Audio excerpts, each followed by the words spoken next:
Good morning, everyone. This is Joe Cristiano. Welcome to Liberty Talk Radio. I'm glad that you're with me this morning. I'm glad to be here, and I'm so pleased that 1170 KFAQ has taken up this program. It's a real pleasure. Folks, last week we talked a little bit about critical thinking. Well, we have questions people ask about what is critical thinking. I'm going to back up for a minute because for us to truly understand the concept of critical thinking so that we then in turn can understand the concept of freedom, which is still an enigma to most people, I'll give you some background where I'm from. Just stay with me a short period of time. Actually, you probably have detected from my accent, I am probably not from Oklahoma. Yes, I'm from New York City. In fact, I'm a Harlem boy from New York City. Now, who would have thought 69 years ago some young punk walking the streets of Harlem would be broadcasting on a prestigious talk radio program like 1170 KFAQ in Tulsa, Oklahoma? You know, so much for long-term planning, I tell you that. But I grew up in a relatively strict ethnic household. Now, many of us did because many of our parents back then came over from the other side. And with that, they brought with them not only their meager belongings, but also their mentality and their view of the world, which was very, very, very different from my view of the world. Of course, my reaction to my parents were, they're nuts, like every other kid does. You know, we're rebellious and everything your father says doesn't make any sense. But with that, I learned that there really was something wrong with the way my family was thinking. I'm just talking about my family now. We would sit around the table, and there would be 20 of us around this big table over our Aunt Minnie's house, and everyone would be talking. Everyone would be talking at the same time, usually on a different subject. It was pandemonium, but that was the typical Italian family. But what used to concern me is the opinions that they held about other people, about ethnicity, about the view of the world. I just never really understood it. And as such, I was sort of rebellious and always commented on the contrary. So I was labeled the proverbial black sheep of the family. My sister, on the other hand, bought right into it, slid right through, and to this day, she's the same way. But what that did for me, when I went to school, got thrown out of school twice, went to college, got thrown out of college once, and then finally realized that I probably should do something with my life rather than walking the streets of Harlem singing doo-wop back in the 1950s, I decided, well, maybe I should put my nose to the grindstone. I graduated. I was very fortunate. I got a real good job. Very good job with a multinational corporation. Now, I only tell you this because every large corporation insists on having meetings. And you have no idea how debilitating corporate meetings could be. And I had a relatively good job. The problem was that I would sit in this room with a group of intelligent people. And let me be frank with you, a lot smarter than I was.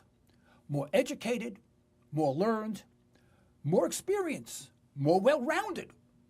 And I'd sit there and listen to them speak on a subject or discuss a subject. But for some reason, it was like sitting around the table at home with my family. It didn't register. It didn't make any sense. What was truly disconcerting is that every once in a while, I would question the then conventional thinking. The meeting would stop. People would literally stop breathing. I worked directly for the controller. At this point in time, he would look at me, and I got to look like, here he goes again. And I started to question whether or not my thinking was in fact correct which at this point I seriously doubted, or I was critically nuts. But it never made sense until, and I'm talking 30 years ago, folks. This is not yesterday, 30 years ago or even more. There would be someone at the meeting that would make a comment, usually 15 words or less, would clarify the entire situation, and it made sense. I go, he's right. Where did he come from? How did he do that? How did he do that? And I went on a quest for over 30 years trying to find out, how does this person think that way? It about drove me nuts. Now, I can drag this on for about 3 hours, but I won't. I'll give you the short version. I eventually learned to think critically.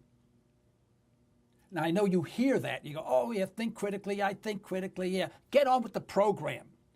Well, let me rest assured, everyone, that this program will not discuss, or I will avoid as much as I can, discussing individual events, for example, House Bill 1524, and the wording, and whether or not it should be 10% or 5%, or whether or not the president or congressman overreached the bounds of the Constitution. Ain't going to go there, ain't going to do that. Because it is of no value whatsoever to discuss a House bill or any event which occurs today, especially when it emanates from government, unless we can think critically. Now, here we go, thinking critically again. Well, what the heck do you mean? Well,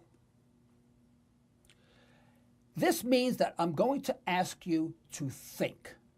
Think until it hurts. You see, thinking critically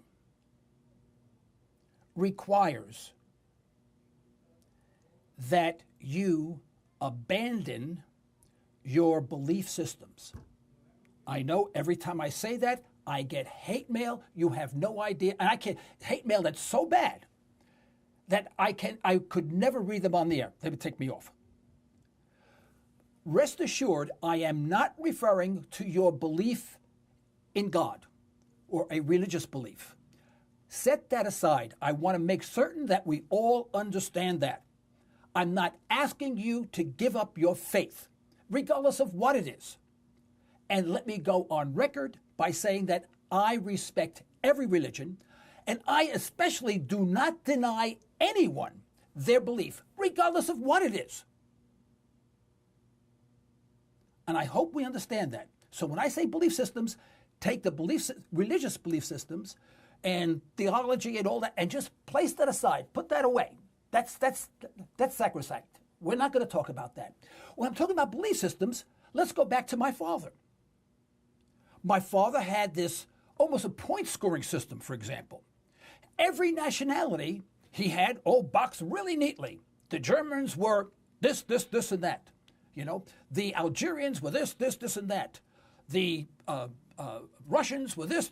I mean, every single country he had narrowed down into this little box. I used to call it my father's point-scoring system. He had the entire world point-scored.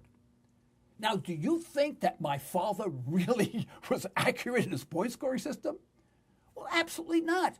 In fact, as much as I loved my father, he was a good man. He worked hard and helped everybody. But the way he spoke, you'd think that everybody on the planet was weird. In fact, he would even point score Italians depending on where they came from in Italy. I tell this joke about, my father point scoring the Germans, the French, the English, I go on. And then I say, at the same time, you get down to the point that he point scores the Italians. And if the person even lives in the same apartment that he lived in, but on a different floor, the guy's a bum. There's always a problem. There's always somebody else, and we're always sort of putting them in a box. And that's our prejudiced thinking. We have to purge ourselves. Actually, every one of us are that way. I don't care who you are. Everyone, including myself, is that way. We have to fight that. Now, how do we do that? Well, the first thing you need to do, and this is going to be tough, folks, and it's complicated. Sounds easy, but it's complicated. I want you to say you don't know. When someone brings something up, I want you to say, I don't know, if you don't know. Now, most people say, well, I believe so, or think so. Now, think about that. When you say you believe, what are you saying? You're saying, I don't know. Right? Now this is getting really touchy, isn't it? Now, again, put your belief system aside for your religion. Put that aside.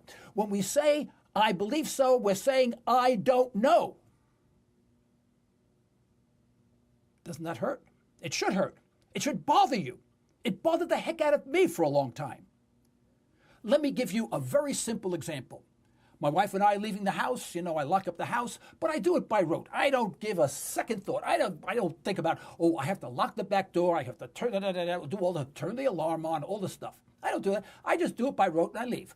Now my wife and I are driving, we're going along, and my wife turns around to me, she says, darling, did you remember to lock the door, the rear door? Now, do I remember? Of course not. I just do it by rote and I leave the house. I go, I believe so, or I think so. When I say that, what am I saying? I'm saying, I don't know. But far be it from me, that I would admit that I don't know.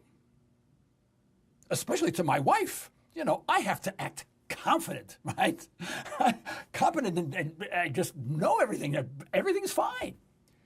But if at that same time, someone came up to me and said, the life of your children rests on the fact that you, whether you locked the rear door or not, did you?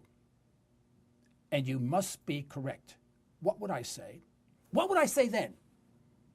I'd say, I probably did, but I've left it open on a number of occasions. Not a lot, but I have.